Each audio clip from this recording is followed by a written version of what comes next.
Now I would like to welcome Ralph Nader to say a few words.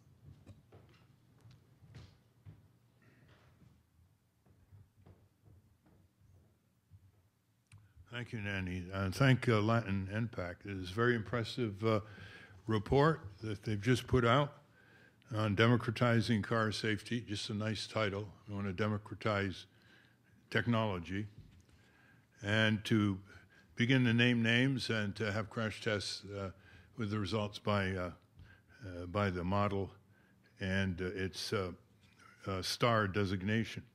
It's not a surprise to me that General Motors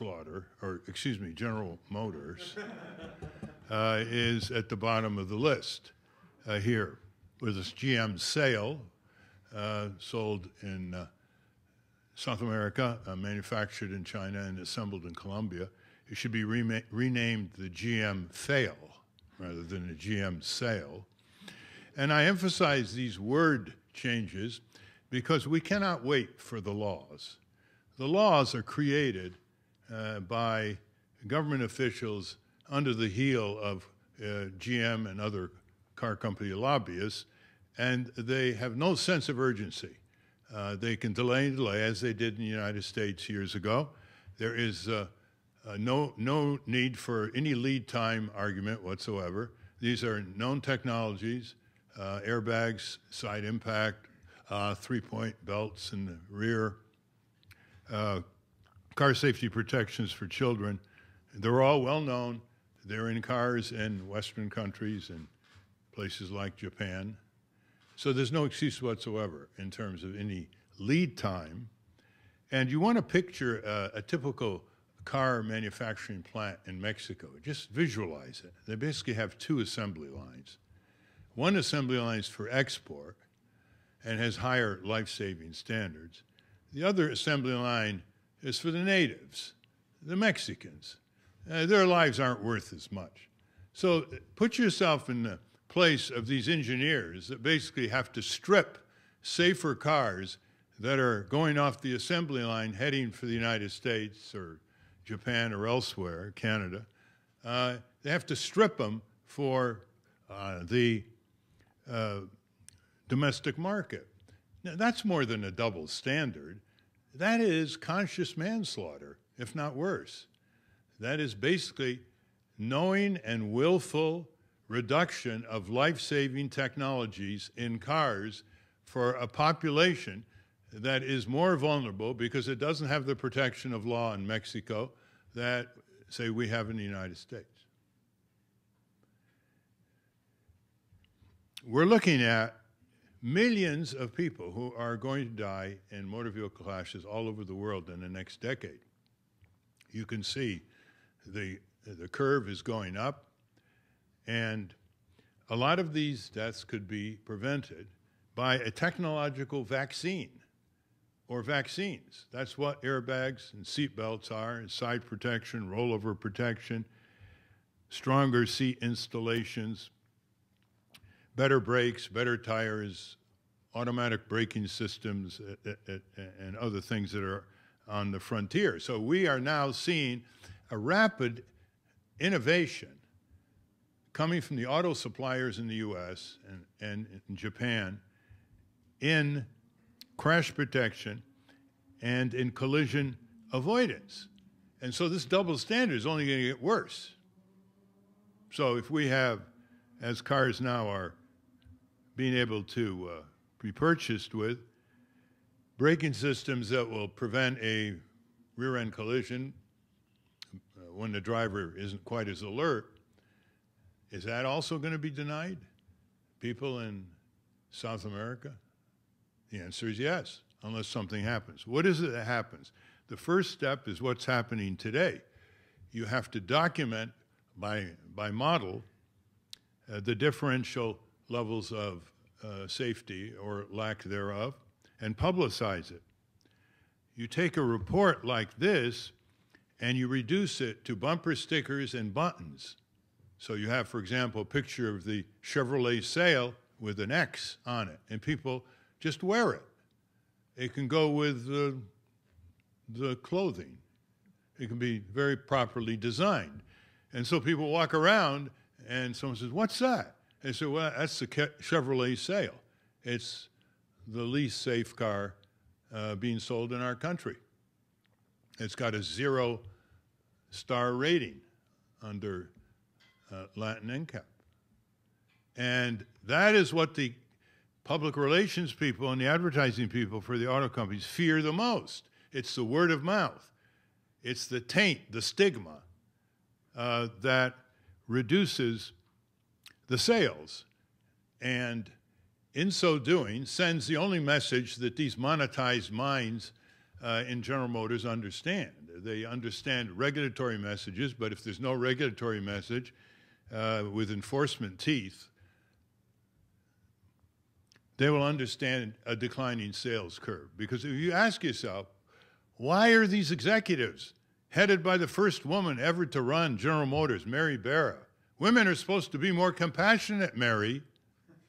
What's going on here? You're letting these white males around you monetize your mind? Why are they doing this? Because it's a price factor. You know, they have very severe price calculations and elasticities in sales. And if you don't have an airbag in the car, they can price it at a different level.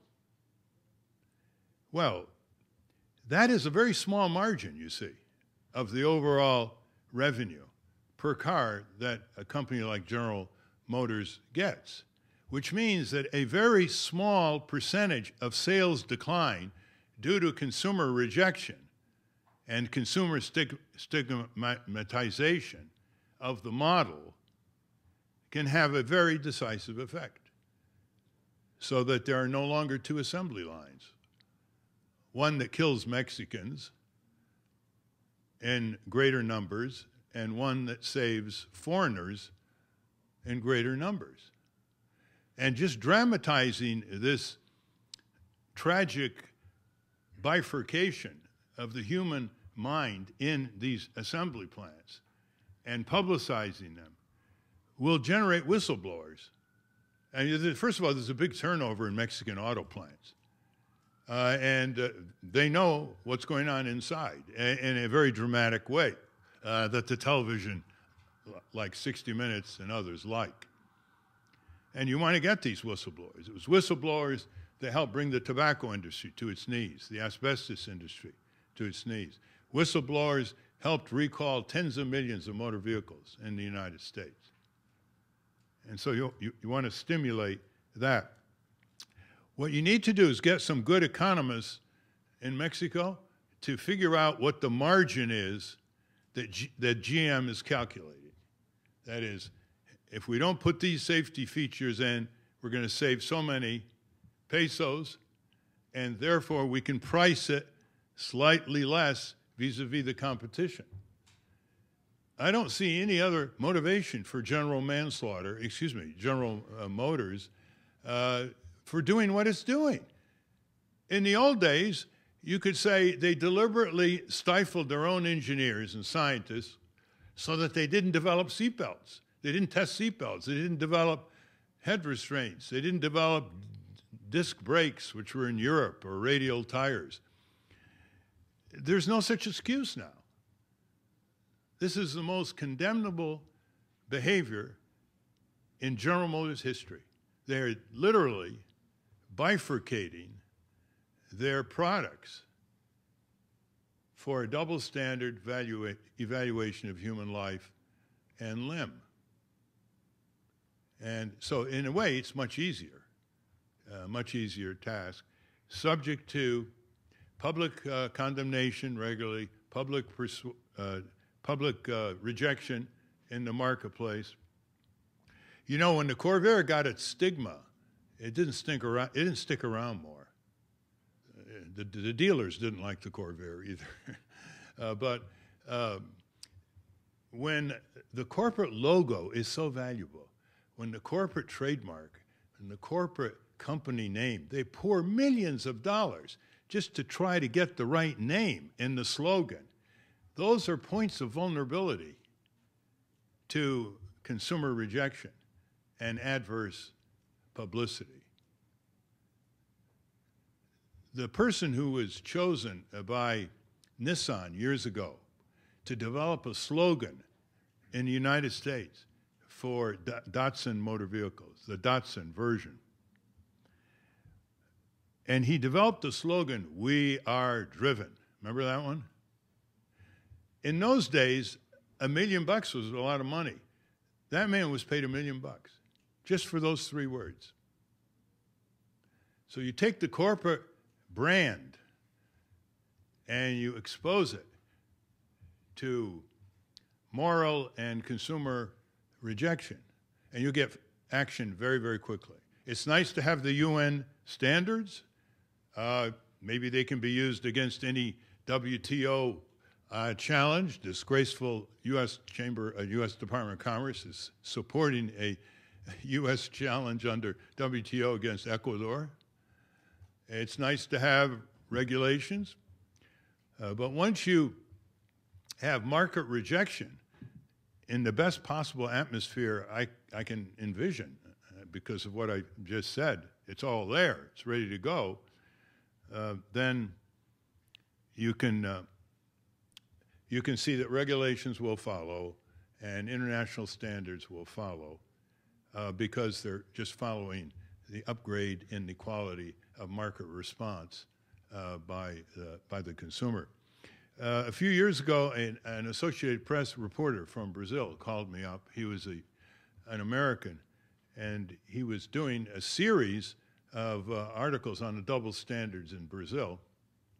And I understand from Mr. Ward, Brazil has fewer double standards than Mexico. And of course, that had a wide currency. It's hard to determine cause and effect, but he was on the right track. And reporters in every country can do that. They can look at the scene, look at the models, see who has what safety features, who doesn't have what safety features, and start publicizing them. As far as our concern on this, we got wind of this many years ago when Japanese auto companies were recalling cars in the U.S., but not really recalling the exact same cars in Japan for the exact same defect. So you can see the monetized mind is transnational, it's transcultural, but it also has another uniformity, is they all want to make money. They want to sell cars, and with these kinds of strategies presented here today, I think we'll see rapid progress. There also has to be an inquiry into litigation, whether there is any possibility in Mexico or other South American countries to file lawsuits against companies like General Motors on product liability. One of the best ways that product liability cases are won in the U.S. is to show that one company that injured the plaintiff had lower standards of care than another company selling similar products. And so I hope that there's some elbow room in these countries' personal injury laws. They all have some sort of personal injury laws where these lawsuits can be brought. That will produce much more disclosure under depositions, interrogatories, and the like. And I'm sure there are a lot of U.S. trial lawyers who would be very happy to advise them. So thank you all for an excellent presentation. And let's generate the requisite degree of impatience, because lives are at stake every day that are being lost because of companies like General Motors. And we really have to have a sense of urgency, and these 4, 6, 8-year lead times will give us that sense of urgency, because people cannot wait to have their lives saved, regardless of their color, regardless of their nationality.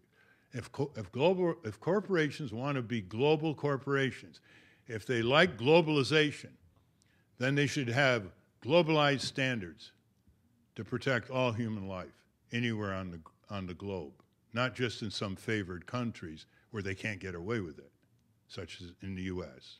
Thank you.